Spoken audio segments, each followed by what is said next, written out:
First of all, most people who call themselves managed service providers today are not. They do break fix. Some of them charge a flat fee. You have to engage with your clients, or the only thing you can do is to lower your prices 10 or 15% every year for the rest of your career. So let's say someone listening right now, right?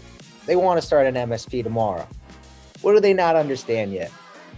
And won't until it hurts. Well, what they think they understand is there's a bunch of money there, and maybe they think there's not much work. Welcome to the very first podcast on the MSP Pipeline. I am proud to have one of the absolute legends, the MSP. If the MSPs had a GOAT, this would be him. One of the original MSP pioneers, founder of KPEnterprises and author of 20 plus books, including Managed Services in a Month. And today, the leader of NSI TSP, setting standards and coaching MSPs worldwide. You don't want to miss this one. Let's welcome Karl Palachuk to the show. And thank you for being here, Karl. Thanks for having me. Of course, it's my pleasure. And listen, Karl, before we start talking about the industry, I want to go way back. Not the resume version. I want the human version, the part people usually skip, right? So why don't you give us a little bit of a background, how you got into IT originally? Well, it's interesting. My degrees are in political science and English. So it is an odd choice. But I started out working in a business that put political information online so that people could subscribe to it. So this was back the days of modems. And so I found myself in charge of an HP 3000. And we had then also some Novell systems. Eventually we got Windows systems and Unix systems and other stuff. And I sort of managed that whole thing.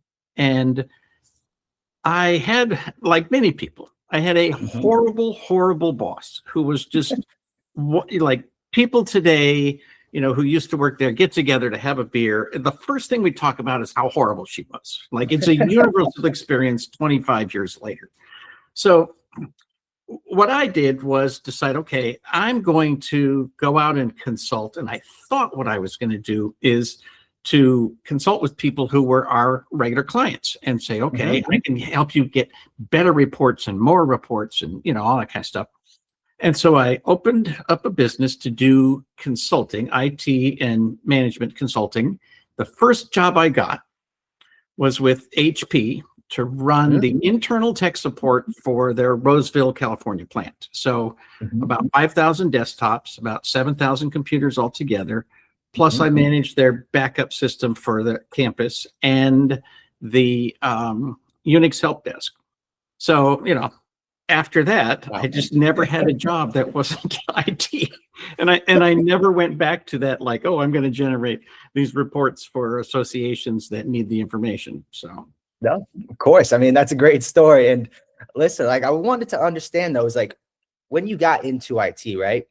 What were you actually like chasing? Was it the money? Was it the curiosity? Or was it more of like, I want to start a business on my own?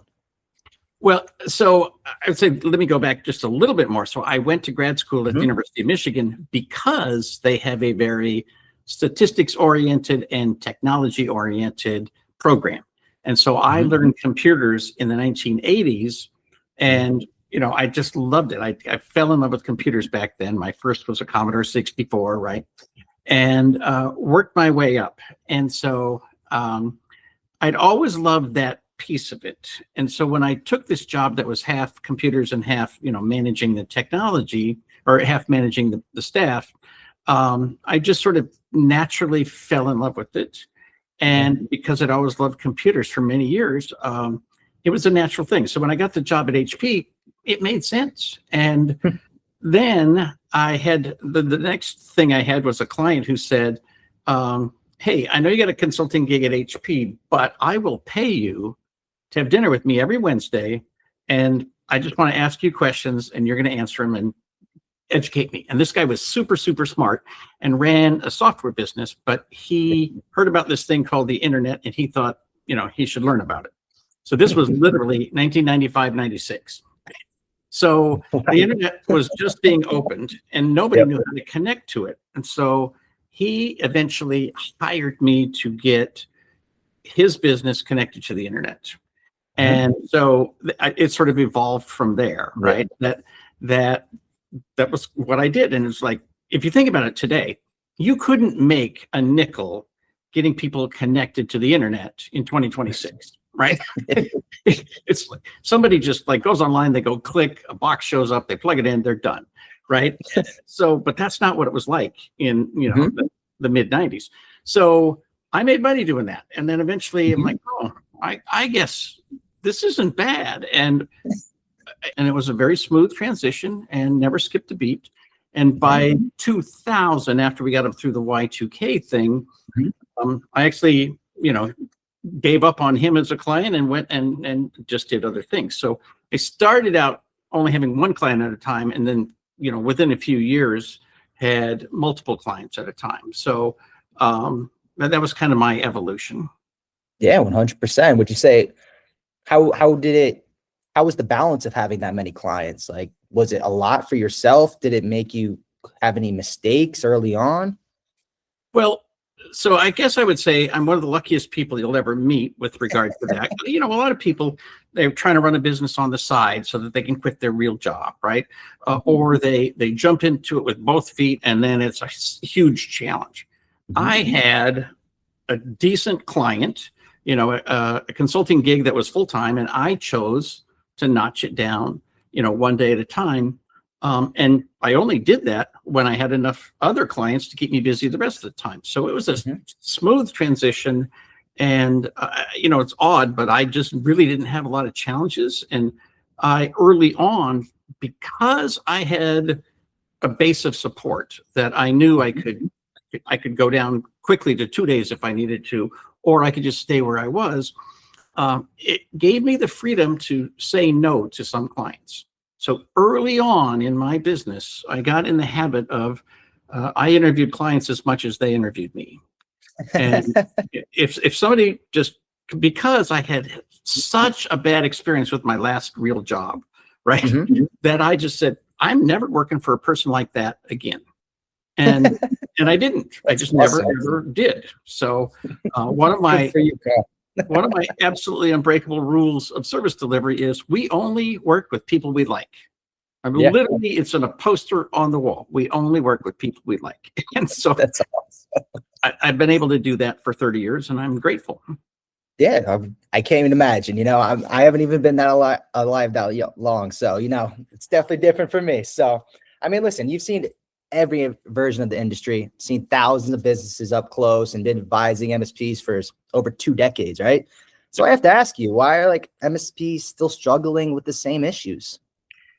Well, part of it is that I think some people are struggling because they get into computers thinking it's easy, right? I fixed my grandmother's phone. I fixed my dad's computer. And hey, I'm pretty good at this, so I should go into business doing that. And like everything else on earth, just because you're good at something doesn't mean you're a good business person. And I don't know if you've read The E-Myth Revisited by Michael Gerber. I believe everyone who wants to own a business in the world should read that book, because he talks about fundamentally, the problem is people are good at something. They're good technicians, whether that's baking cakes or fixing computers. And so they start a business in what he calls a fit of entrepreneurship, right? And then they find it's hard to get clients, and I don't want to send them invoices, and I don't want to call them and say, pay your invoice, right? And that, things cost more than I thought they would, and I can't find suppliers and whatever. There's all kinds of stuff that they never thought about because they just jumped in because they're pretty good with technology, right? I could figure out the cloud, so I should go into business doing that. Okay. So I think that's a huge piece of it, that in terms of challenges. And nobody's born offering managed services, right? I mean, if you think about it, the most common way that people start a business, any business, is they go do some work for somebody and they send them a bill and they get paid. Well, okay, so they're literally doing break fix. They don't call it that, and they are getting paid after they do the work instead of before they do the work.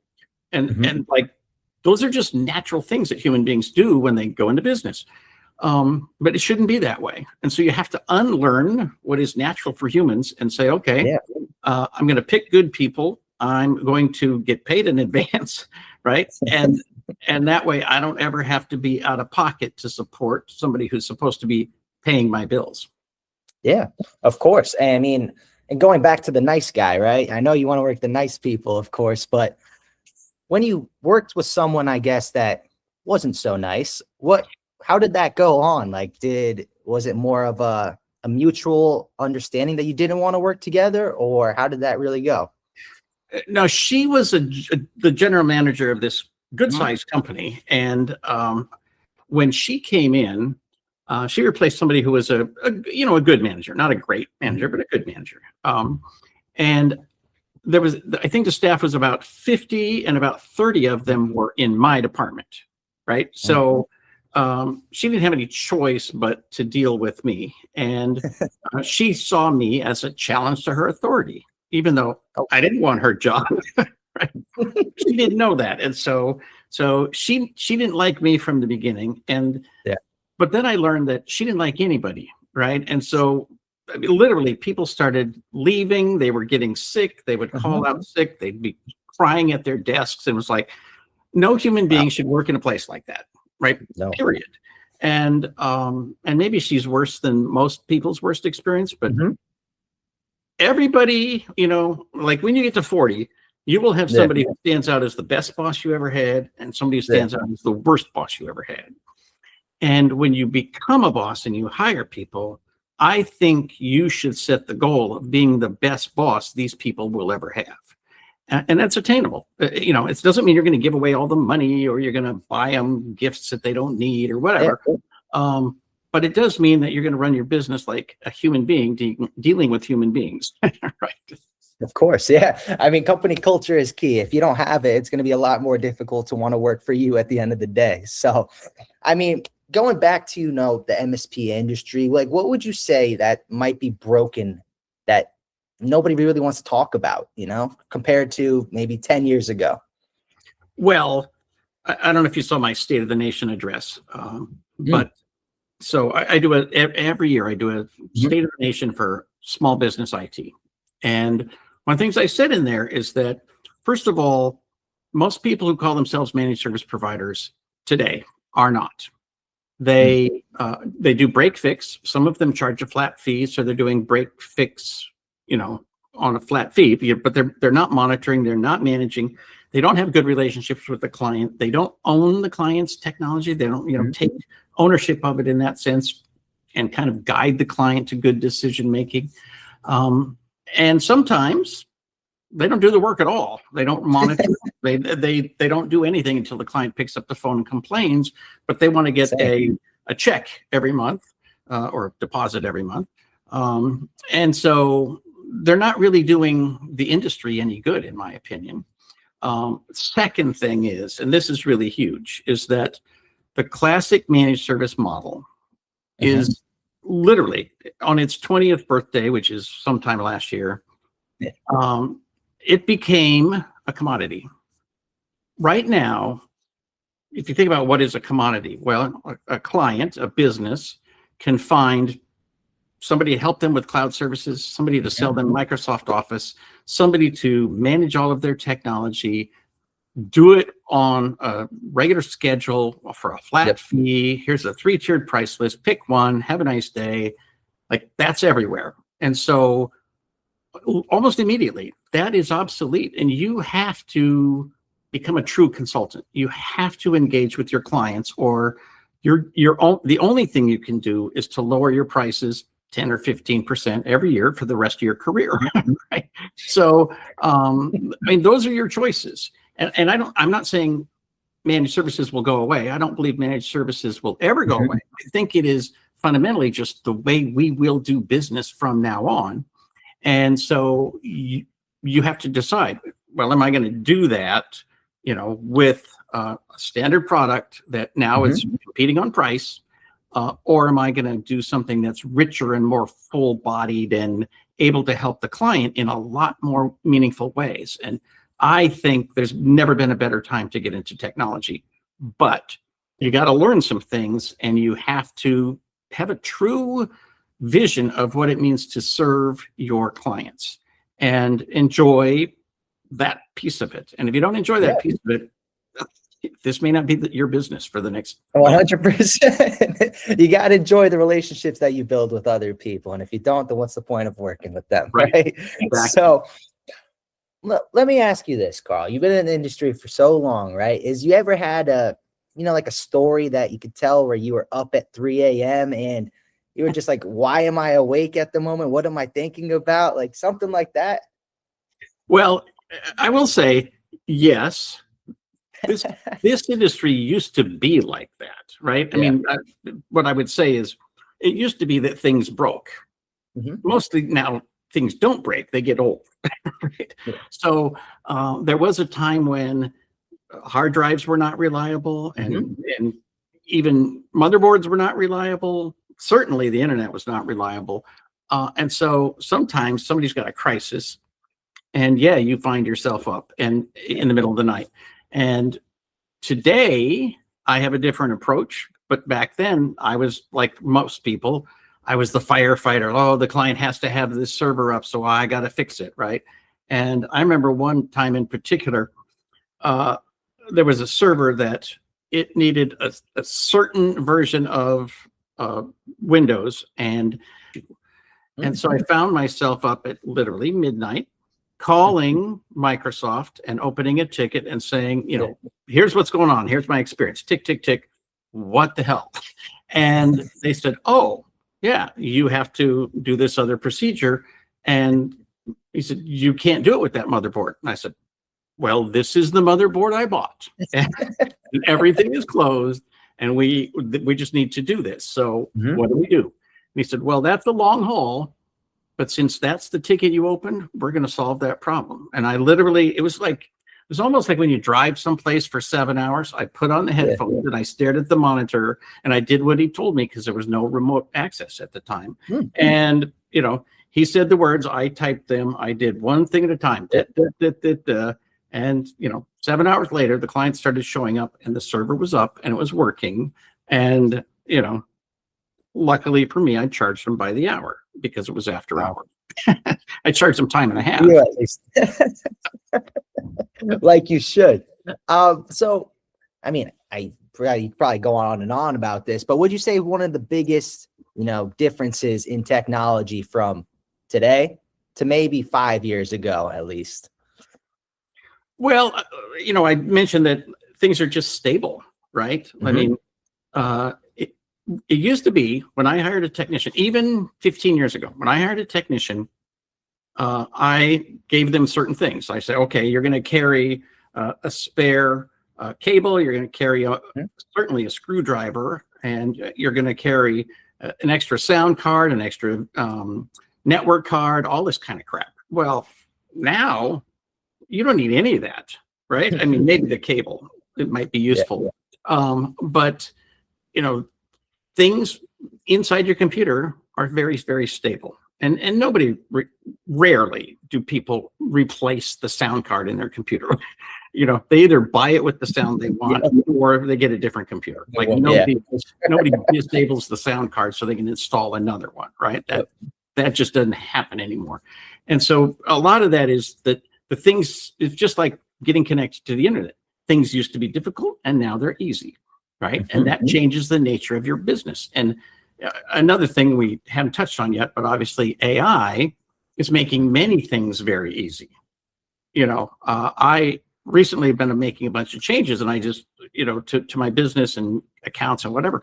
And we're now in an era that we weren't in a year ago. I can go into Google and just say, how do I change the primary email on an account with this vendor?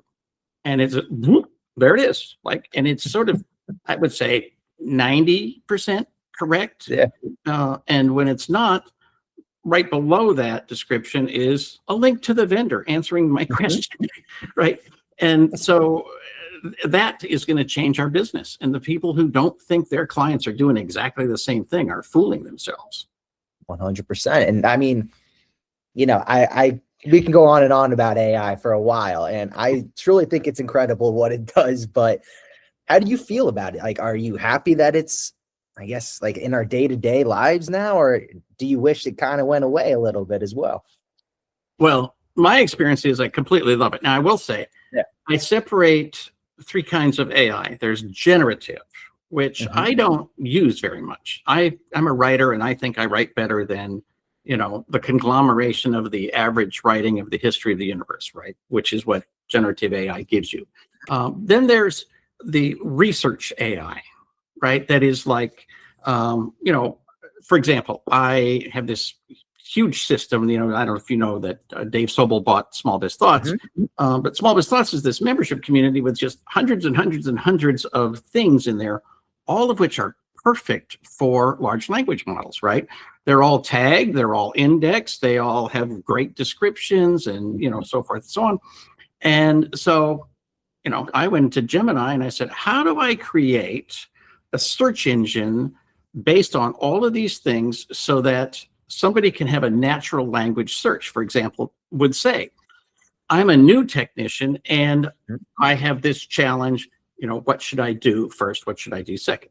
And it would answer that, say, well, you need to read this, this, this, watch that video, download a chapter of that book, get this handout, right? Which is different than if it said, I'm a manager and I've got to, train 6 people on this new technology. What's the best way I should proceed? Well, you should watch that video, download this chapter, read that book, right? And so it laid out how I would, do this and step by step. And I said, okay, what tools would I use if I want to do this with only Google tools? And it gave me a list of specific tools and how they interact with each other. And I said, okay, how would I do this if I had no Google tools? And it gave me that list, right?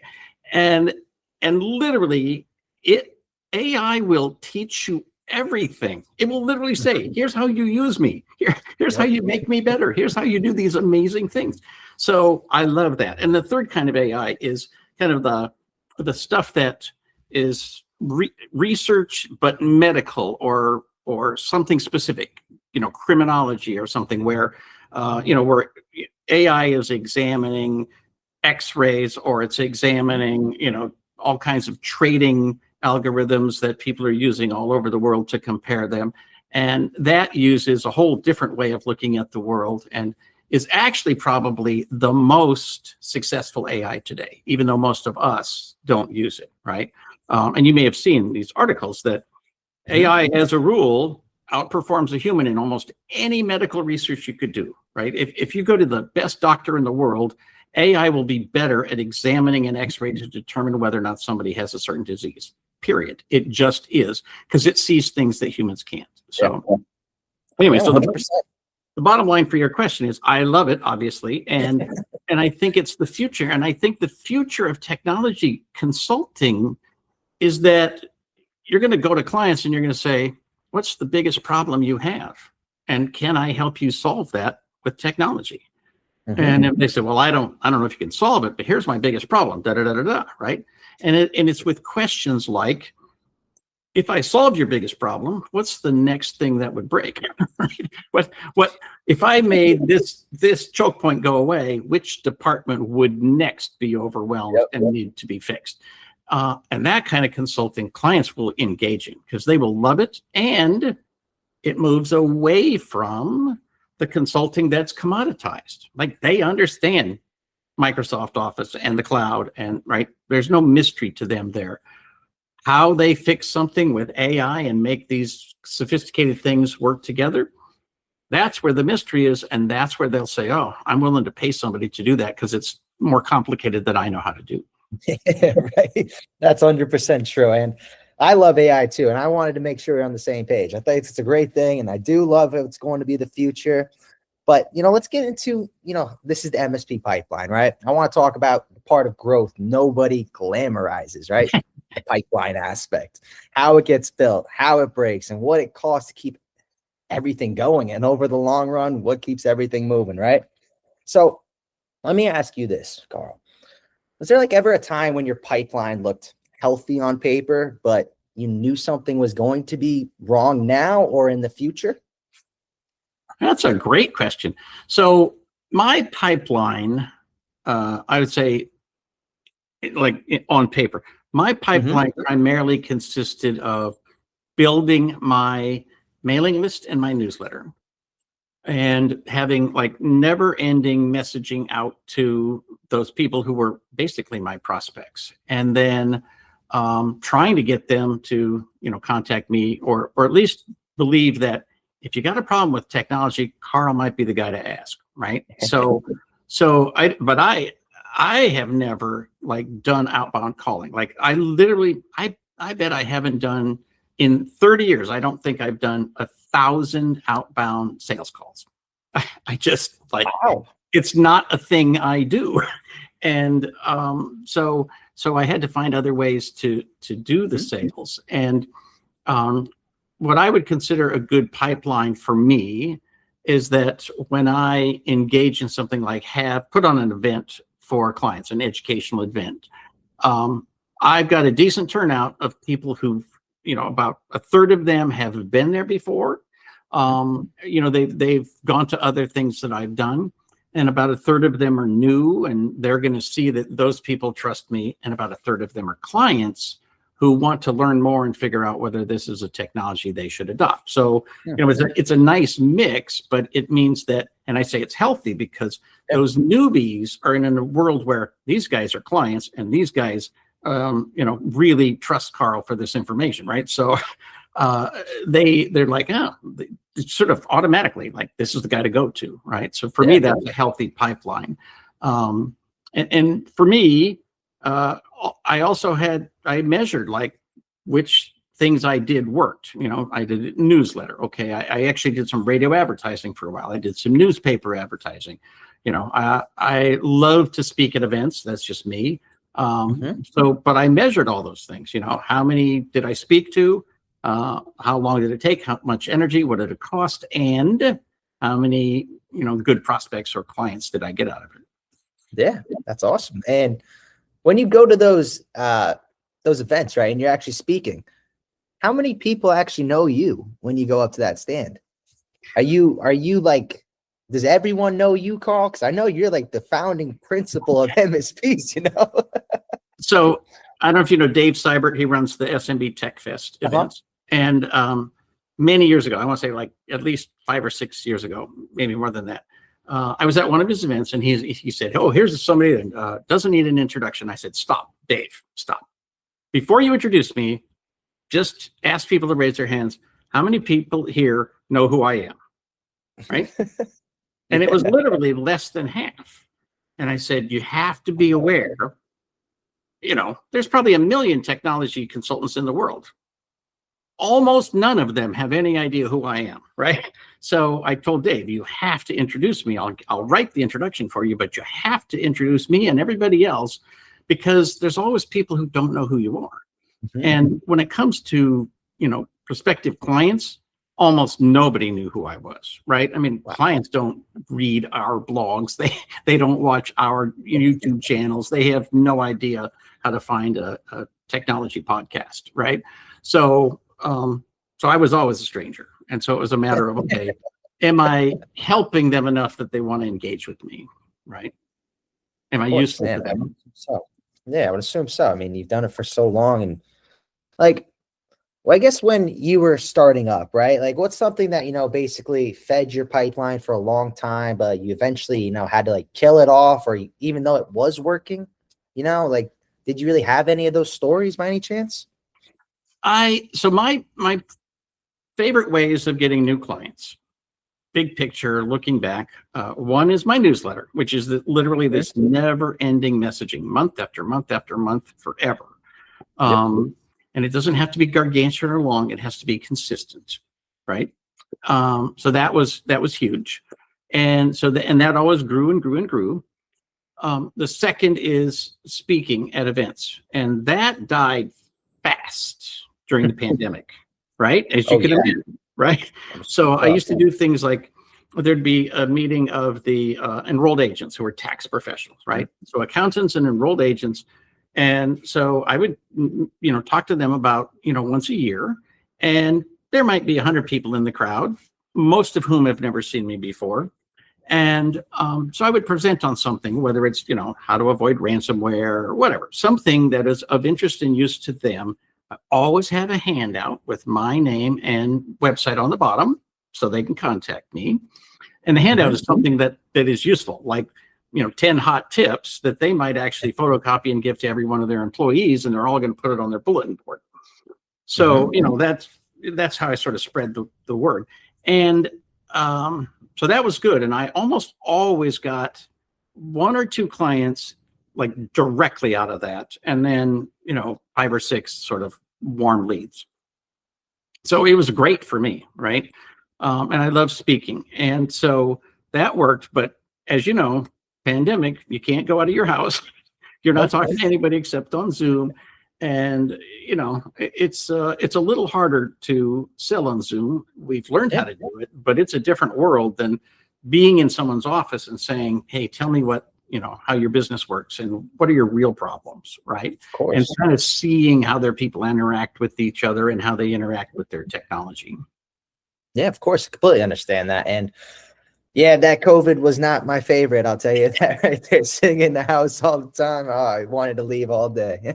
Yep. But, like after everything you've seen, like what's like the one lever that consistently builds a strong pipeline? And everything else, is it just noise in your other ear? Or like, I know you said you didn't do the whole outbound sales aspect, right? Was it more challenging to gain new clients, or was it mostly through referrals?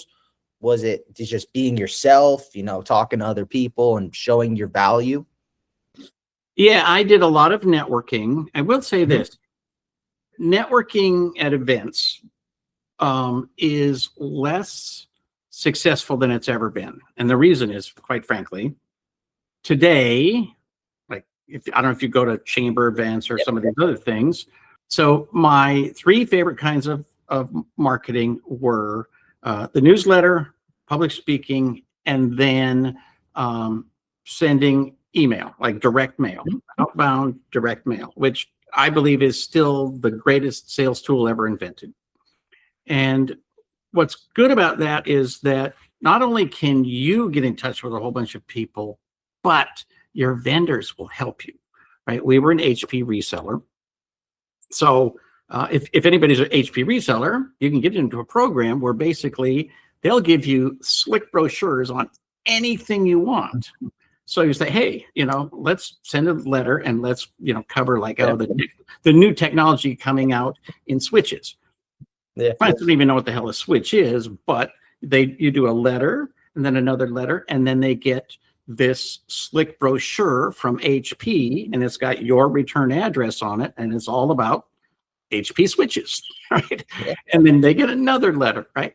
And so that, you just got a chain that just goes on and on and on. And eventually you wear them down and you become, like I said, the person they want to talk to if they have a question about technology. So it's a long play. It does rely on inbound, but it means that I never have to, knock on every door in an office building or call everybody, in a certain area. I just that's just not the way I'm built. Well, I love that. And, as a coach, right, when you're talking with other MSPs, what advice or what things do they say that you just shake your head? You're like, why are you thinking like this? And why don't you think like this instead? IT consultants?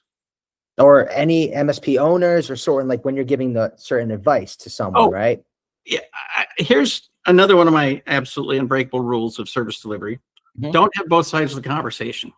When I talk to people and I say, you need to raise their rates, I can't do that, I'll lose my biggest clients. Like, no, you won't, right? Almost everybody you talk to, at least online, says that they have raised their rates in the last year and lost, almost none or no clients. I, in all my time, never lost a client by raising my rates, ever, period. I think the fastest way to make more money is to raise how much you charge. Like, I know that sounds crazy, but it's true. It's true. It's definitely true. So that's one way. They also say, my clients wouldn't sign a contract. My clients, want to have a personal relationship. My clients want only me to show up. They don't want to see a technician. My clients don't want to go to the cloud, on and on and on. It's like, stop. Ask your clients, right? If you say my clients don't want to use AI, well, have you talked to your client? Have you asked them? Because here's what happens is that, and the cloud is a perfect example because that's sort of the last big example of this. The technicians who said my clients will never go to the cloud found that their clients did go to the cloud with somebody else. And that's going to happen with AI. If you are not the one bringing AI to them, they will go find it somewhere else, whether that is online in the middle of the night, or they talk to another consultant, or they get a really nice mailing from somebody like me who says, you just got to talk to me because I'm awesome, right?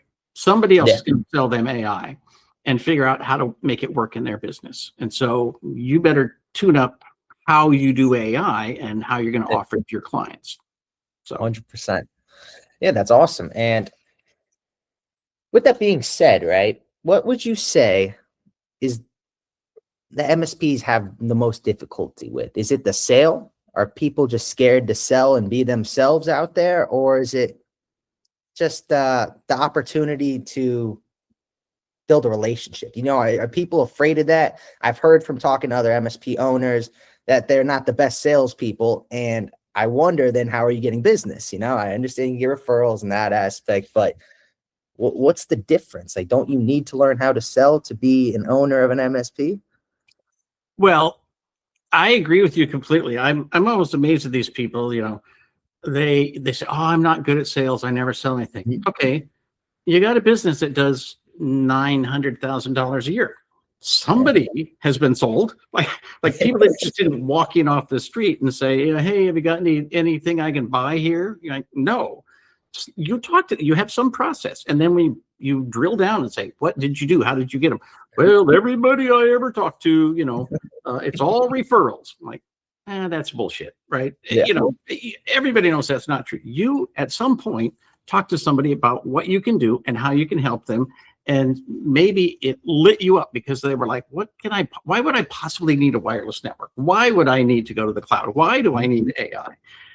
When you light up and they realize, that you're excited about something, you don't have to be a good salesperson. You just have to be excited about the thing that they're asking about. And you can say, man, AI is the greatest thing in the history of the world. Oh, here's why, blah, blah, blah. And you won't shut up about it. Pretty soon they're like, okay, this guy actually knows about AI and he knows how to actually use it in the real world, right? So I think there's some of that where people don't think they're selling, but they really are. They have this vision that selling is when you go to a barbecue and somebody says, "So what do you do for a living?" And you are hoping that you're going to sign a contract by the time it's over.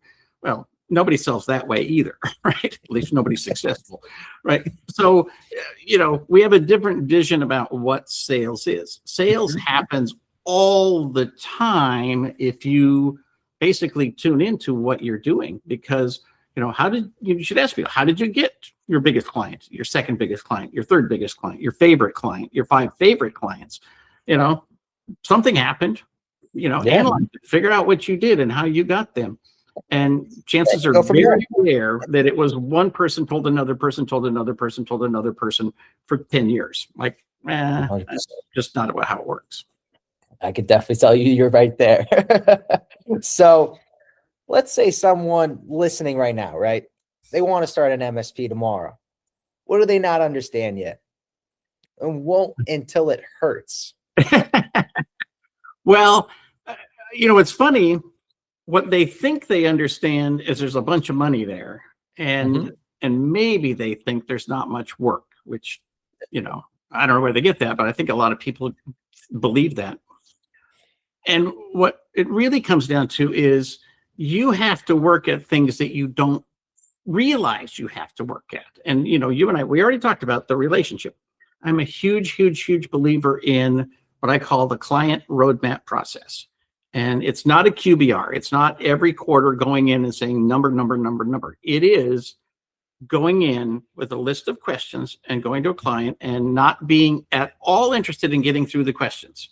The questions are starter, they're fodder, so the client can talk about themselves and their business. What are your challenges? Like, what's going on in your industry? What new technology is coming down the road that you're afraid of? What competitor pissed you off in the last year because of something they did. Anything. Tell me about your business. And I think sometimes people are afraid to ask questions like, how much, money did you make last year? Well, clients love to talk about that stuff. Ooh, we're at 6.2 million, but we're hoping to be at 9 million by the end of the year. Good for you. How are you going to do that? What are your biggest challenges? What do you need to make that happen? What's holding you back? And a lot of the answers are not related to technology, but a lot of them are, because almost anything they want to do is going to involve some kind of technology or new personnel. Those personnel will need access to the cloud, access to their databases, access to right? So just ask questions and shut up. Like, so much of what we do today is, here's my 3-tiered price list, pick one. Well, that's all about you. That is not about the client. Ask the client some questions, shut up and listen. And that's something most people just don't see as sales. They don't see it as useful. But in fact, it builds the best clients you will ever have, who are just loyal to the nth degree. And when they go through this several times, they will realize this is not a sales. It sounds like a sales meeting. This is really digging deep into our technology to help us make good decisions, right? And of course, it leads to sales because, they realize, we need to do this, this, and this. Okay, well, all those things cost money. They need equipment, and they need software, and they need services, and I can provide all those things. Love that. Good answer right there, Karl. I love that. But I mean, honestly, I'm always wondering who should not start an MSP. Like, is there someone specific that really shouldn't? Well, I would say people who are incompetent. And I'm sorry to tell you, a whole lot of people who are incompetent are in this business because they think it's easy. And if you were to Google, and this has been true for 20 years, if you were to Google, what are easy businesses I can start from home without any brains? IT consulting is on the short list and always has been. It's like, anybody can do this, and it's easy to learn, and right? And those people, they can't even spell TCP/IP, but they think that they can become a technology consultant in an afternoon. And as a friend of mine, I don't know if you know Corey Kirkendall, but he's mentioned several times, like, people go to conferences and they learn this, and it's sort of like MSP in a box. They became an MSP in 2 days, right? So the people who are not, competent and are not willing to learn should not be in the business. And personally, I think that the people who are lazy and dishonest, and there's too many of those in our business, should not get into it. And by lazy, I mean, like I say, there are some people who are just scoundrels. They sign a contract and they don't do anything until the client calls. But there's also people who are lazy in the sense that, when they graduated from high school, they declared, I will never read a book again. Like, oh, okay. So how are you going to learn in the next, the rest of your life? You need to be a lifelong learner. And if you say, well, I'm not going to learn AI. Well, okay, that's fine. You should go find a job somewhere because you're not going to make it in a business that's going to be run by AI in very short order, right? And it's always the people who say, I'm not going to learn one more technology, who either they are on their way out or they don't know that they're on their way out, and they just are not going to last. And in this business, or pretty much any other business, you have to be a lifelong learner, and you have to be willing to learn the new technology, because somebody, literally, this is true. In the time that you and I have been talking, a new technology has been invented. I don't know what it is. You don't know what it is, but it's come into existence. And within 5 years, somebody will be the best at that technology than anybody else in the world. And 5 years after that, a lot of people will know about it, and it'll be easy and cheap and plentiful and a commodity. Yeah, for sure. You could be that person, but you have to be committed to learning new things, to figuring out what's great out there that I could do that other people aren't doing. And, so you just have to be open to it, and you have to stay excited about technology. If you get bored with it and it's just like a drudgery, well, go get a job. Yeah, right. I mean, AI is basically a job nowadays for anyone. So I was going to ask you, you said you already talked about 5 years, but I'll just say 5 years from now, who survives and who disappears?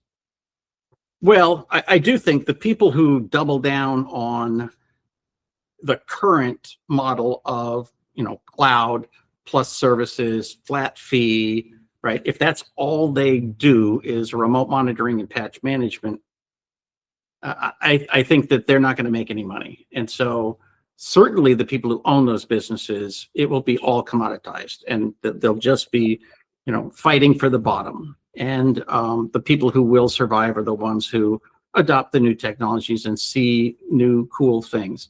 And I don't know if you wander aimlessly on YouTube, but most people do. I started looking at like examples of, AI in the real world. And I came across a lot of these YouTube videos where people clearly are super young and don't actually know anything about how AI works or anything like that. But they go on and they say, look, I discovered that I can do this. I can, point my Gemini or ChatGPT or whatever at a website and say, gobble up all the information on that website. And then I can tell it, build me a chatbot. And it will. And then I go to the client or to this person and I say, hey, look what I built for your website. And literally they show you how to do it. Click, click, click, click, click. And this is somebody who's like 17, right? They just figured out how to do this. And I think that, like chatbots, that is already commoditized. And so if they can learn it, if they can figure it out, anybody who's, mature enough to have built a business, own a business, and is now trying to grow a business, you certainly can figure it out. But you have to try. you have to dig in and do it. 100%. And Karl, we are kind of wrapping up here, but I was going to say, I have one final question for you, actually. And I want you to answer this like you're talking to yourself 20 years ago. What's that advice that you ignored and wish you hadn't? Advice I ignored.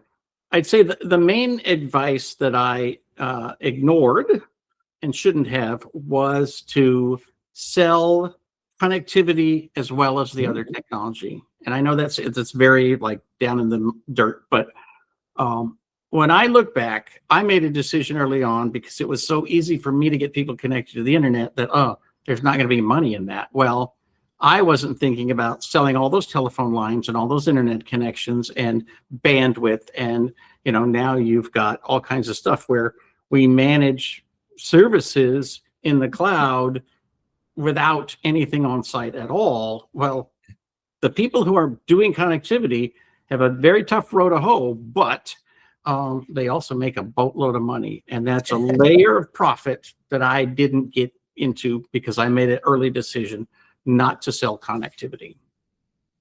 Hey, I don't know if that's what you were looking for, but there it is. No, that's great. I mean, but now you look at yourself and you're still doing amazing. So that's all that matters right there. Karl, I survived. Don't worry about me. I'll be okay. Good. I'm glad to hear that. But Karl, listen, this has been incredible. And I want to say thank you for joining us on our very first episode of the MSP Pipeline. And I truly hope everyone else gets an opportunity to hear your story. It's a one-of-a-kind story, and I'm looking forward to watching it again myself. Well, thank you. Thanks for having me, and good luck with the podcast.